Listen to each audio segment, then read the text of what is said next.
Finding out that you've been lied to on a large scale is a very humbling experience. To think that you could have been deceived, similar to a child believing in Santa Claus. Why would they lie about Santa? And why would they lie and pretend to be going to space and putting us on a fake cartoon ball? It's a really good question, but what I'm going to address today is just the obvious and undeniable proof that we've been lied to.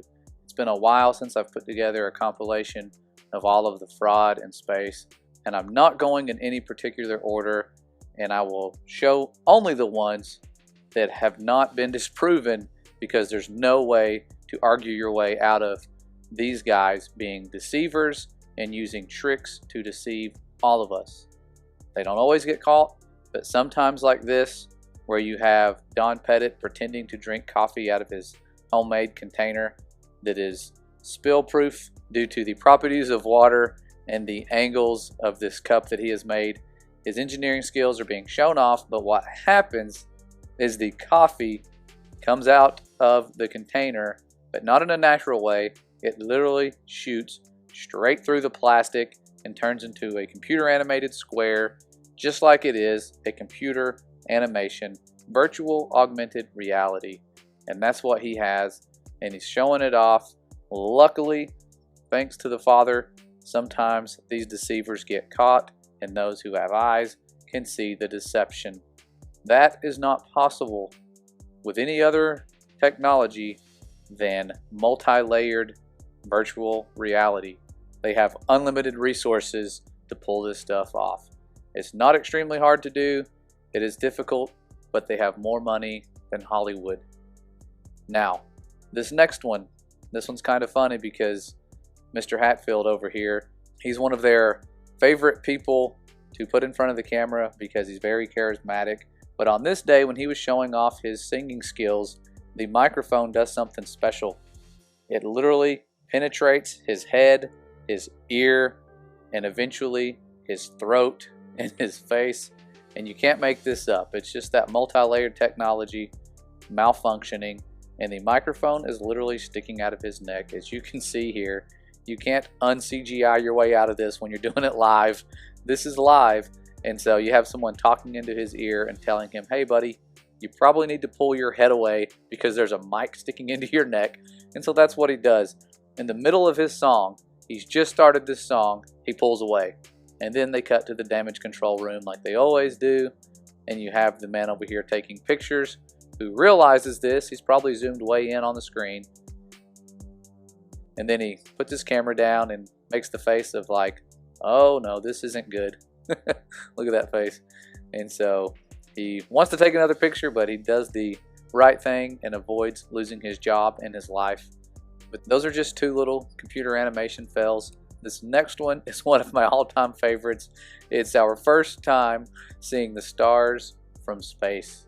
This was taken before NASA started faking space. This was the US Air Force, and it's probably why they decided to just devote a branch to focusing on faking of space, because here's the footage taken from the capsule, or so they told us. And there's the moon, the Milky Way galaxy at the bottom. You can see the moon here. And I'm sorry to laugh. Some of you may believe this is real. And, you know, I really hope that you'll just take a closer look at it. I don't know what to tell you. I've had people claim it's real. It's okay. If you think this is real, you just might want to go get your eyes checked. Because to me, this looks like they stole some kid's light bright and just had their way with it. There is literally a star inside the crescent shape of the moon. Looks like a face when you turn it the other direction. It's pathetic.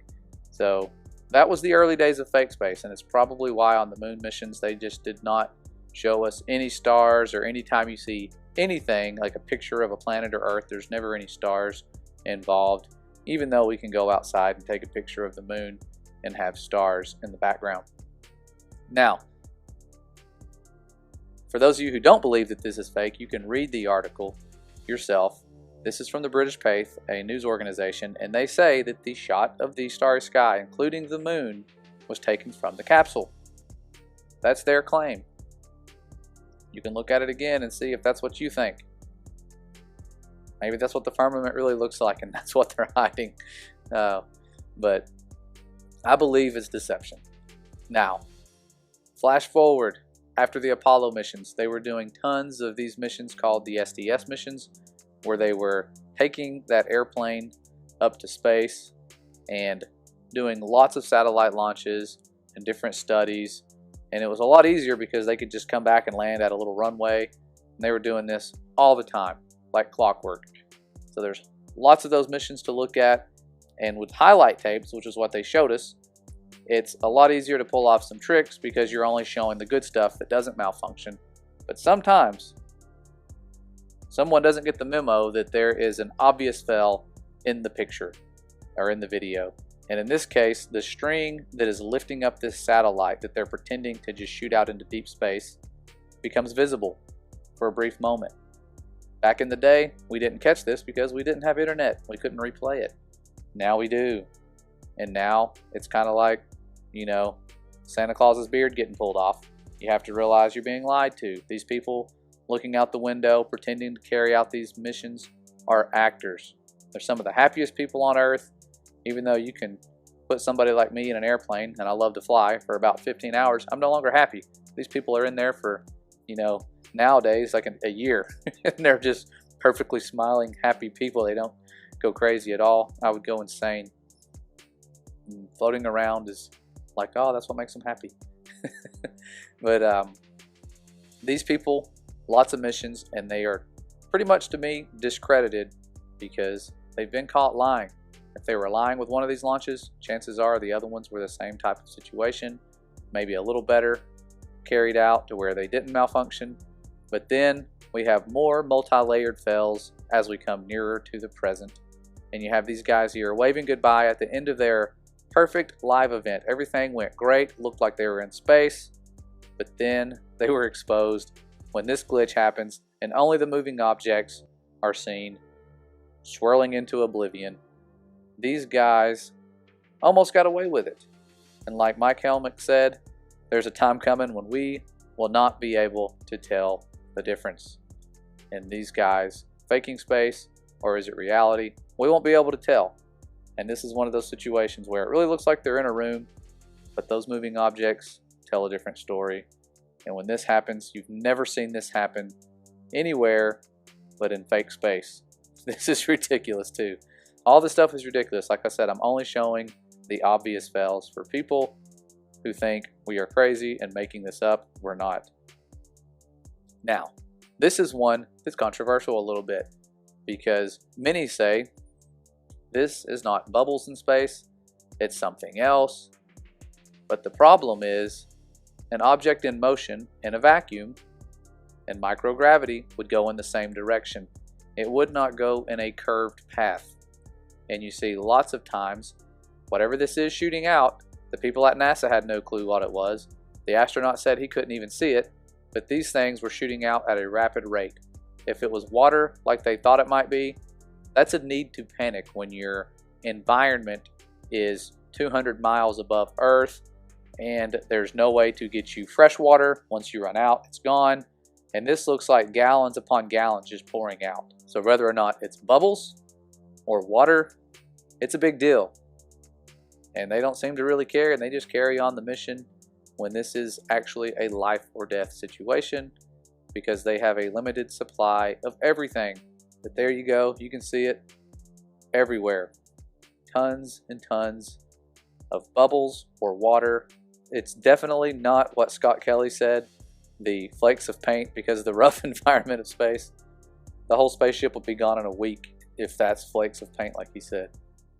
Now, this one, very interesting. You're watching one of their mini satellite launches. Of course, they were faking it in the 80s. Maybe now we have the technology, but you look in and you can see that their chroma key effects malfunction and the panels on this satellite vanish. This is more recent. You know, this is probably within the last 10 years or so. Can't remember the exact date of this. Definitely not the 80s. Using different technology. Probably no strings attached here. This is 100% green screen or whatever they're doing.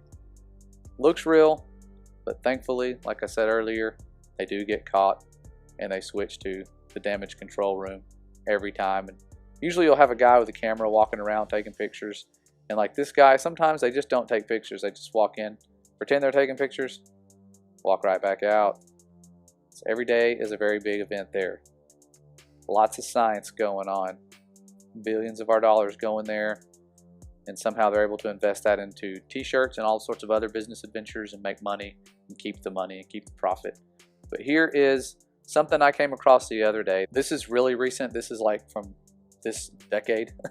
And you see here, this is supposedly deep space. Look in the background. Where did they go? Did they accidentally go over Antarctica? This looks like tons and tons of bubbles. Or it could be water, ice, something like that. But there is a lot of this stuff moving from all different directions. This is insane. I've never seen this much debris in space. This seems like it could be dangerous, but some of these, like the other footage, are not moving in a straight line. Like you can see, there's a little orb right here, and it moves in a curved path. This thing is definitely going in a curved path in a different direction. I've adjusted the brightness so you can see these better, but this is crazy. I've never seen so much of these bubbles or ice or whatever this is in space. This really does just look like some sort of snowstorm, as if they're not even in any kind of space environment like we've been told whatsoever, and occasionally they run into this stuff. I don't know. I'm at a loss for words because some of this stuff is coming from a direction where there is no ISS. It's coming from top of the screen, bottom of the screen, side of the screen. It's moving in different directions, meaning there has to be some sort of atmosphere or water involved for these things to get blown in a curved path. Otherwise, they would stay in their exact same motion. It's not really rocket science. I used to think that was a big deal, rocket science, but that's compartmentalized itself. Now, other than that, there are countless other times where they've been caught and they've had things happen to where, let's just say, wire harnesses have been exposed, or maybe their virtual reality toy vanishes and they grab at nothing. Lots of other things that people can try to dismiss and make excuses for, but there's only so many excuses we can make. And like you've seen here, tons and tons of obvious deception. Do they always get caught? Not really. They've actually done a really good job of carrying on such a lie for so many decades. It's been going on for a while. Before I was born and before many of you were born, they were doing this stuff with all the resources they need, and it's worth all the money in the world to them and all the resources to hide the truth, because that's what it boils down to. Understanding who we are, who made us, and what we live on has to remain hidden for their power structure and future deceptions to work. It all falls apart when we understand who we are, the beloved creations of the Most High, and that grace that for whatever reason seems so dangerous that it has to be banned, teaching it in many places, believing that you are loved and that you should forgive others and pray for your enemy, that's dangerous. They don't ban other books that talk about all sorts of crazy things and violence, but they ban ours. And that book tells us what we live on, how it was made, who made it, and exactly what's in store for us in the future. So that's just a little sample of some of the heavy hitters.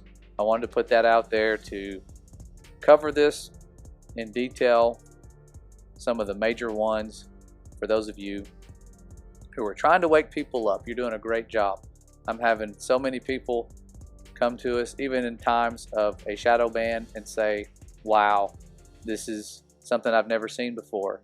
You know, someone sent this to me in an email, or someone shared this in a private message, and now I'm looking into this for the first time. It is making a difference, a little slower than it was before, but it's time that we accept the truth and that love and forgiveness that this world is hiding, and spread the truth no matter what the cost. You guys are awesome. I love you all. The Father loves you. Take care, and God bless.